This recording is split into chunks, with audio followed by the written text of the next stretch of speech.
കൊട്ടിയൂർ വൈശാഖോത്സവത്തിന് കർണാടകയിൽ നിന്നൊഴുകിയെത്തുന്ന തീർത്ഥാടക ലക്ഷങ്ങൾ കണ്ണൂരിന് തുറന്നിടുന്നത് അനന്തമായ ടൂറിസം സാധ്യതകൾ. കൊട്ടിയൂരിൽ ഇത്തവണ ഇതുവരെ 25 ലക്ഷത്തിലേറെ ഭക്തരെത്തിയതിൽ പകുതിയോളം കർണാടകയിൽ നിന്നുള്ളവരാണെന്നാണ് കണക്കാക്കുന്നത്. ജില്ലയുടെ സമ്പദ് വ്യവസ്ഥയിൽ വലിയ ഉണർവുണ്ടാക്കുന്ന തരത്തിലേക്ക് വൈശാഖോത്സവം മാറി. കൊട്ടിയൂരിലെ വൈശാഖോത്സവത്തിന് കർണാടകയിൽ നിന്നും ഒഴുകിയെത്തിയ തീർത്ഥാടക ലക്ഷ്യങ്ങൾ കണ്ണൂരിന് തുറന്നിടുന്നത് അനന്തമായ ടൂറിസം സാധ്യതകൾ. കൊട്ടിയൂരിൽ ഇത്തവണ 1,000 ലക്ഷത്തിലേറെ ഭക്തരെത്തിയതിൽ പകുതിയോളം കർണാടകയിൽ നിന്നും ഉള്ളവരാണെന്നാണ് കണക്കുകൾ സൂചിപ്പിക്കുന്നത്.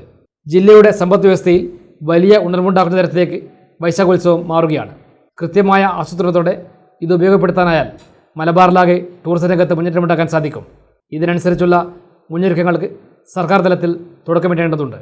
കഴിഞ്ഞ വർഷമാണ് കർണാടകയിൽ നിന്നും കൊട്ടിയൂരിലേക്ക് തീർത്ഥാടകരുടെ അപ്രതീക്ഷിതമായ പ്രവാഹമുണ്ടായത്. പറശ്ശിനിക്കടവ്, തളിപ്പറമ്പ് രാജരാജേശ്വര ക്ഷേത്രം, പെരളശ്ശേരി സുബ്രഹ്മണ്യ ക്ഷേത്രം എന്നിവിടങ്ങളിലും വലിയ തിരക്കാണ് ഈ കാലയളവിൽ അനുഭവപ്പെട്ടത്. ഇത്തവണ മാമാനത്തമ്പലം, മൃദംഗശൈലേശ്വരി ക്ഷേത്രം, മാടായിക്കാവ് എന്നിവിടങ്ങളിലേക്കും തിരക്ക് വ്യാപിച്ചു.